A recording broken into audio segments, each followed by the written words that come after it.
There's a guy in Wichita who will measure your grass with a tape measure and write you a citation if it's too long. He's also the president of his church council. He installs home security systems. He leads a Cub Scout troop. And for 31 years, nobody knew he was killing people until he asked police one question about a floppy disk. January 15th, 1974, a Tuesday morning in Wichita, Kansas. 4 members of the Otero family were found dead in their home. Joseph Otero Sr., his wife Julie, and their 2 children, Josephine and Joseph Jr., all murdered. Their 15-year-old son Charlie comes home from school and finds them. The way they died told investigators everything they needed to know about who did this. All 4 victims had been bound, strangled. The scene was methodical, controlled. This person had a system.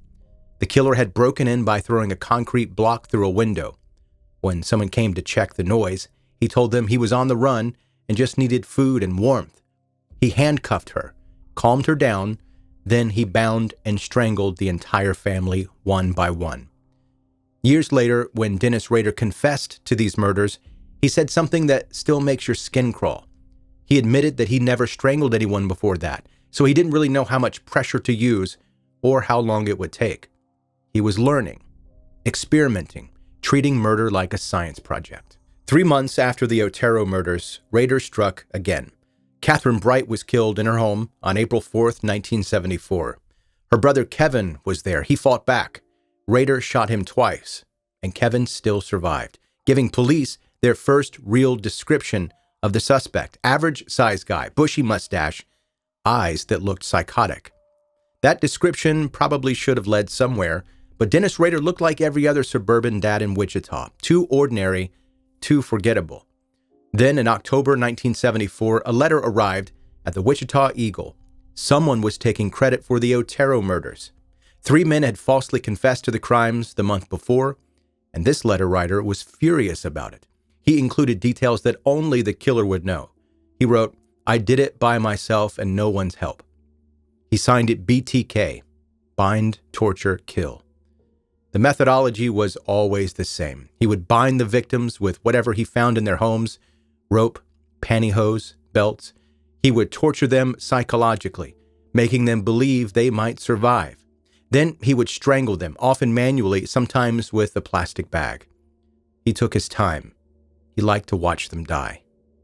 Dennis Rader worked for ADT Security Systems from 1974 to 1988. His job was installing home security alarms across Wichita. The man breaking into homes and murdering families was the same man homeowners paid to protect them.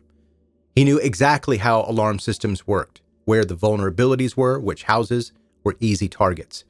His coworkers called him the Blue Book Man because he was obsessed with following every rule in the employee handbook. He would scold people for chatting too long during breaks. He measured everything, controlled everything. At work, he needed perfect order. At home and in his community, he built the facade deeper.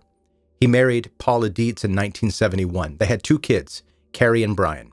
He was active at Christ Lutheran Church, eventually becoming church council president. He led the Cub Scout troop. He was the guy you'd wave to in the grocery store parking lot. Later, he worked as a compliance officer for Park City, enforcing local ordinances. He would patrol neighborhoods with a tape measure, citing people for grass that was too long, or trash cans left out too late. People hated him for being petty and annoying. Nobody suspected him of murder. Dennis Rader's motivation was sexual in a very specific way. Autopsies showed his victims were not sexually assaulted. Semen was found at some crime scenes, but Rader wasn't interested in rape. He was interested in control. He derived his gratification from the dominance, the fear, the moment of strangulation. He confessed to masturbating while watching his victims struggle.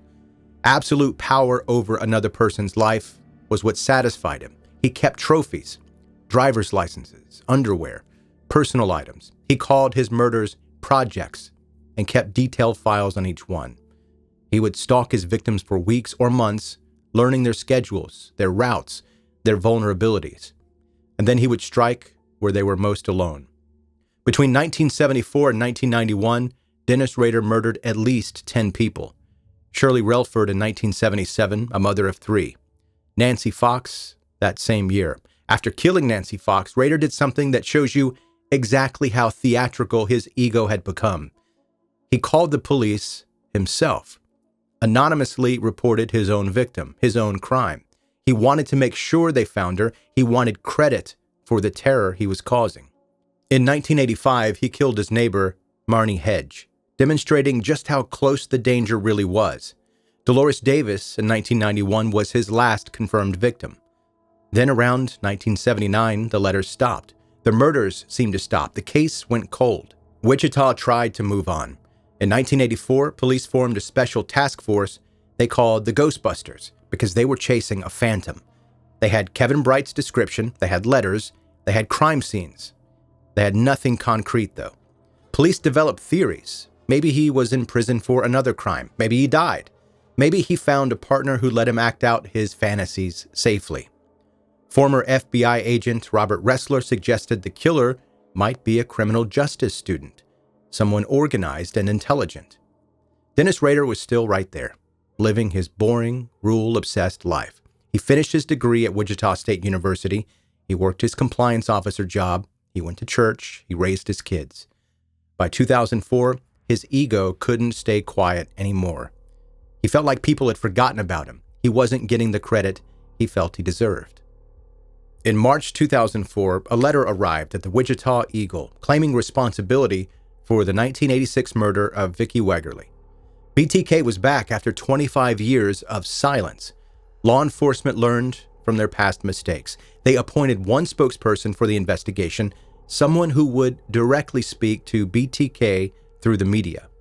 They knew what they were dealing with, a narcissist who craved attention and validation. So they gave it to him, carefully and strategically. BTK responded by sending packages with crime scene photos and a driver's license belonging to one of his victims. Police used DNA found under Vicki's fingernails to create a genetic profile they could match to any suspect. Then on January 25, 2005, BTK sent a postcard with a question. Can I communicate with a floppy and not be traced to a computer? Be honest. The police saw their opportunity. They placed a classified ad in the Wichita Eagle with the message BTK requested. Rex, it'll be okay. It was a lie. Dennis Rader believed that lie. 2 weeks later, a purple floppy disk arrived at a local Fox TV affiliate. Rader thought he was being clever. He believed the disk could not be traced back to him. Here's what actually happened. Dennis Rader sat down at the computer in his office at Christ Lutheran Church, where he served as the council president. He created the file he wanted to send to the police. Then he deleted all the other files from the disk, thinking that this would erase them completely. Forensic investigators recovered those deleted files. The metadata embedded in them showed the disk had been used at a computer registered to Christ Lutheran Church by a user named Dennis. The church council president, the compliance officer, the man measuring grass with a tape measure. Police obtained a DNA sample through a court order for his daughter's medical records, using familial DNA to match and compare against crime scene evidence. The DNA from under Vicki Wegerle's fingernails matched. The semen from the Otero crime scene matched.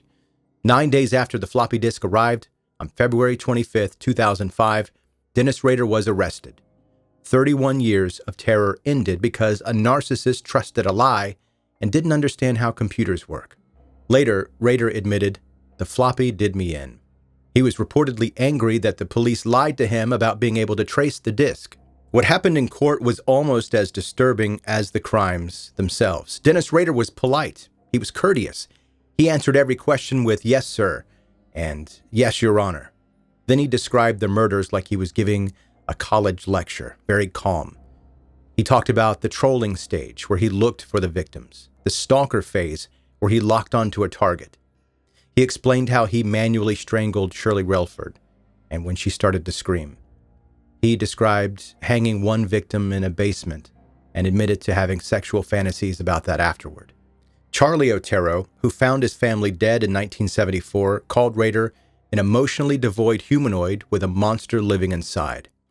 The clinical, detached way Rader recounted destroying families offered no closure, only more pain. Dennis Rader was sentenced to 10 consecutive life terms. a minimum of 175 years without the possibility of parole. He'll die in prison several lifetimes over. His wife Paula divorced him immediately after his arrest. The court waived the typical 60-day waiting period. Emergency divorce granted. His church was shattered. The pastor said that the world changed the very moment when officers told him Dennis Rader was BTK. The congregation had to reconcile that their council president, a man they trusted and prayed with, had been a serial killer the entire time. The people of Wichita learned that monsters don't always hide in the dark. Sometimes they measure your lawn. Sometimes they sit next to you in church. Sometimes they install the security system meant to keep you safe. Dennis Rader's downfall came from the same trait that defined his crimes: his need for control. He believed he was smarter than everyone else. He thought he could manipulate law enforcement into playing by his rules. One purple floppy disk, one church computer, one username: Dennis. That's all it took to end 31 years of terror and prove that even the most careful predators leave a trail. The Blue Book man who measured everything, who controlled everything, who planned everything down to the last detail, made one final assumption about technology he didn't fully understand. And that's how they finally caught him.